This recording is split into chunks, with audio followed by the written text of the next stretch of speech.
Hello everybody, welcome back to my channel.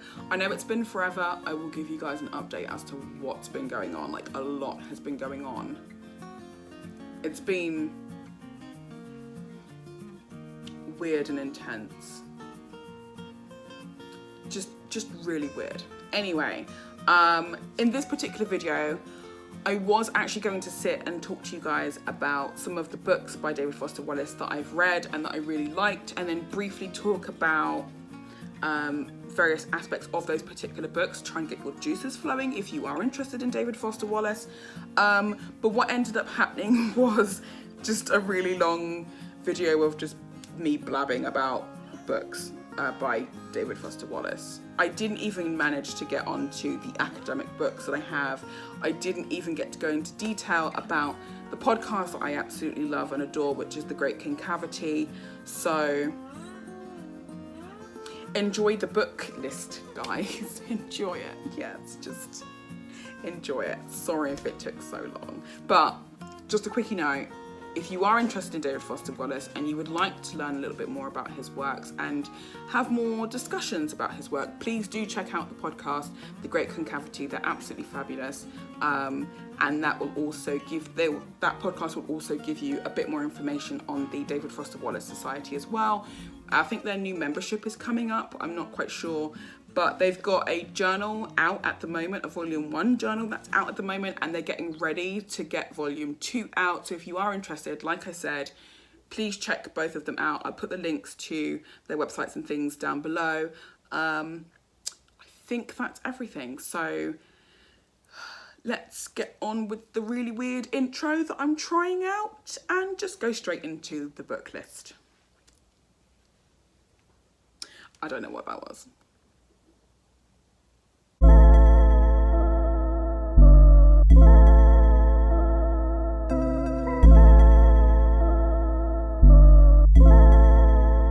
So just a quick look at the books by David Foster Wallace that I have here in Canada.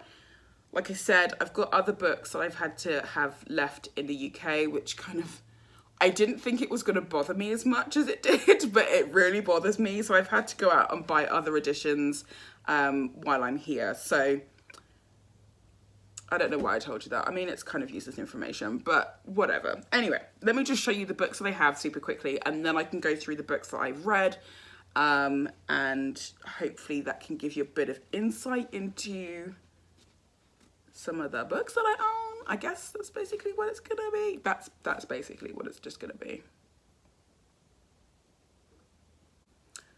Very first book that I have is Girl with Curious Hair.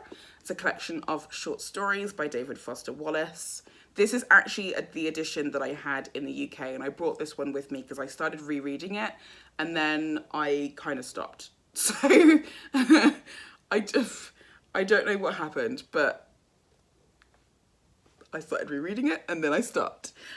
Just a quick note, for those of you who have seen this edition, I'm assuming this edition by Abacus is available everywhere, but this is the one that was like available in the UK at the time when I was looking for these particular books. And then I bought all of these books. So A Broom of the System, Brief Interviews with Hideous Men. I'm sorry, this is not focusing. This is terrible. And A Supposedly Fun Thing I'll Never Do Again. I have all 4 of these books, and I've only managed to bring this one and Infinite Jest with me. So that sucks. I had to leave the other ones behind, but yeah. Girl with Curious Hair. Everything and More, A Compact History of Infinity. I've not read this book. I'm dying to read this book. So I won't be discussing or going into too much detail about this book later on, but this is definitely a book that I would like to actually sort of like come to terms with, because I just love David Foster Wallace's work. I also love his essay collections. This should be a nice little addition to his work. I guess that's what you could sort of say, but Everything and More. The other book that I have is A Supposedly Fun Thing I'll Never Do Again, which is a collection of essays, really amazing essays. I've only read this partially, so I still claim that I haven't read it because I haven't finished reading it yet. But I'm taking my time with this one. Again, this is one of the editions that I've had to buy here because I had to leave all the others back in London. So I like this edition. I think it kind of looks kind of cool. It's just different. It's weird. So yeah, a supposedly fun thing I'll never do again. The other book that I also really like is Broom of the System. This was actually his first novel. I believe he wrote this one, like he wrote a part of it and gave it in as part of his dissertation or as part of a paper while he was at university. And then it was published when he was 24 years old. This is a very fiercely funny novel. I absolutely love it. And I think a lot of people will probably agree in saying that this is definitely one of the top books that people would recommend you read before you read anything else of him. It kind of gives you a primer into his, I don't know, the way that he writes and the creative way that he adapts theories and ideas into his stories. It's a really good primer for basically his novels. I would say Broom of the System and then, I don't know, maybe The Pale King and then Infinite Jest in that order as far as novels are concerned. But I definitely like this one. But I would probably put this on par with his collection Consider the Lobster, which I do not seem to have with me. Oh my God, I think I left that one in England. I would say read those two like on par with each other, and that will give you a really good idea as to what it is that he would like you to take from his stories. So yeah, Broom of the System. The other story is, which I just mentioned, The Pale King. This one I'm also currently rereading as part of a reading group at the moment, and with all of their insights, it's actually been quite fun and quite insightful. So I'm really enjoying rereading this book.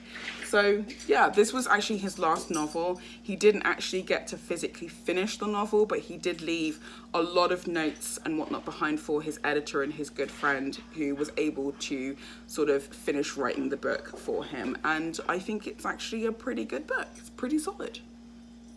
The other book that I have, which I also mentioned briefly, was Consider the Lobster. I thought I brought it with me. I clearly haven't. It's kind of annoying me now because I know it's not here and it's just going to bug me until I get another edition. So it's like, hopefully I can try and survive the next year. I don't know how it's going to work. Consider the Lobster, the essay itself, was actually the first essay of his that I actually sat and actually read.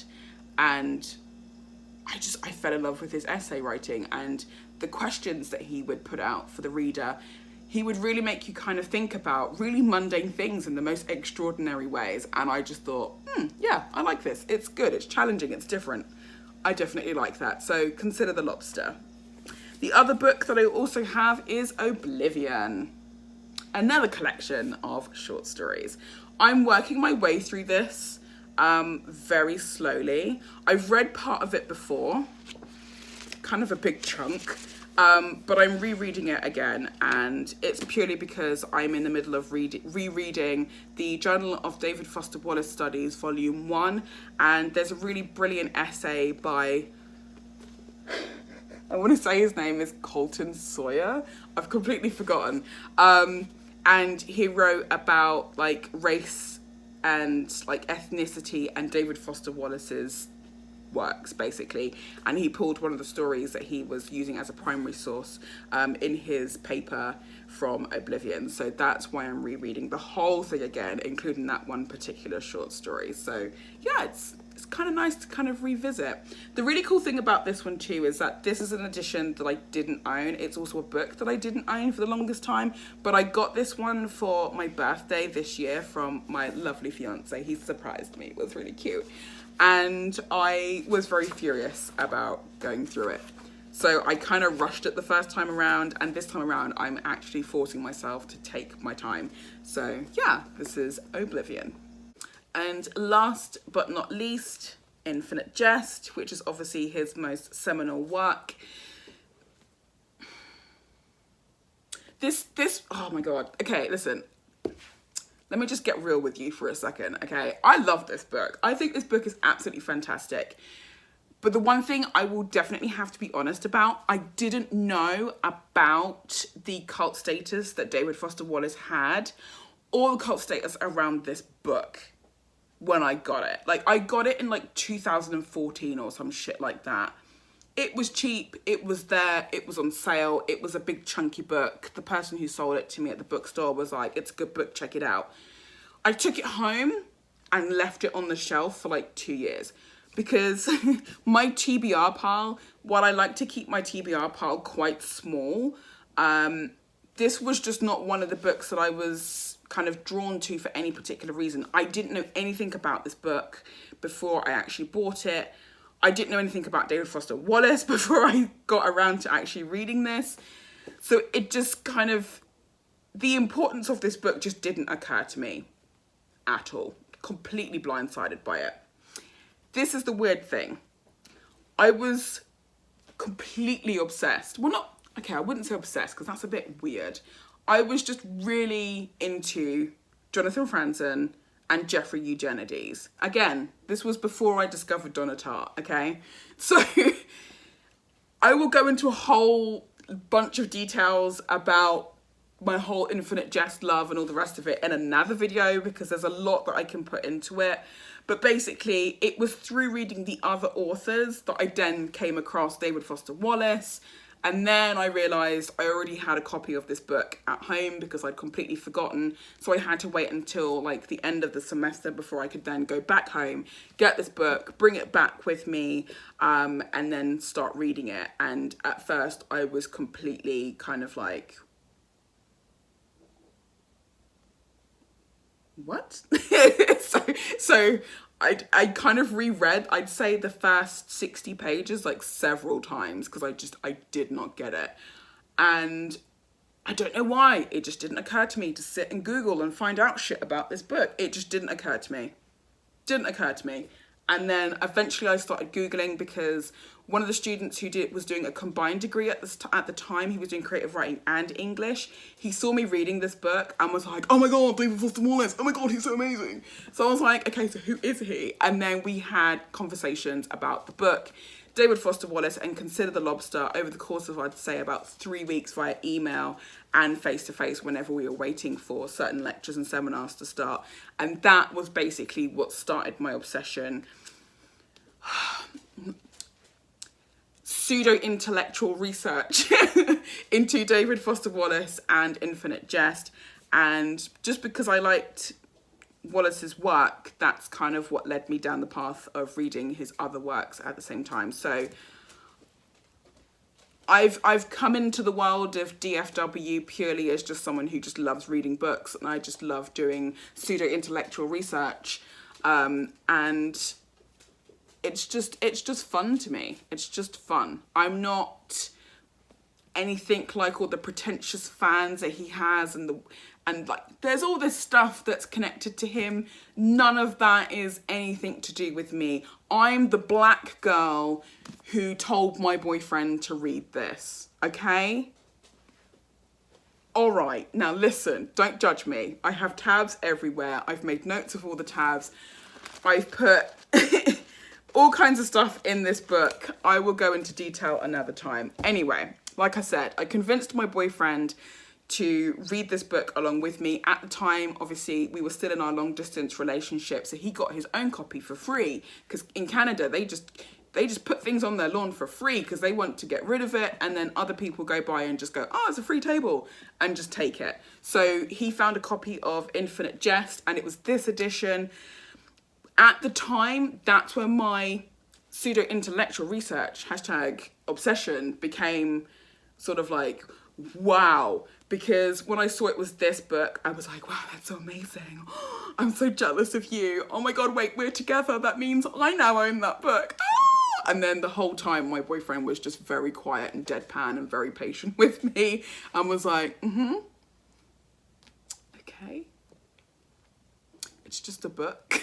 We're not having two of the same book, and I was just not having it. So I was like, don't you dare get rid of that book. I want it. So he kept it just for me. He did really like this book too, but obviously not to the level that I eventually did, which is kind of crazy.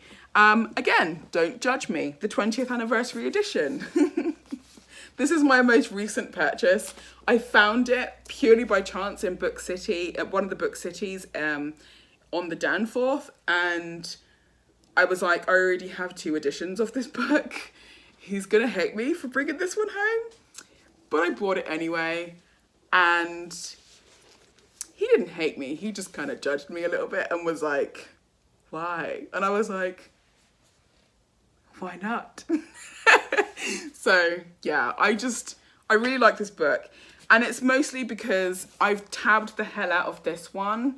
And this is like a fresh copy. So I'm going to try really hard not to go ham with the tabs and the highlighting and the whatever the hell in this book, and just kind of leave this one as is, because I kind of feel like this is a good one to sort of have for the sake of having memories.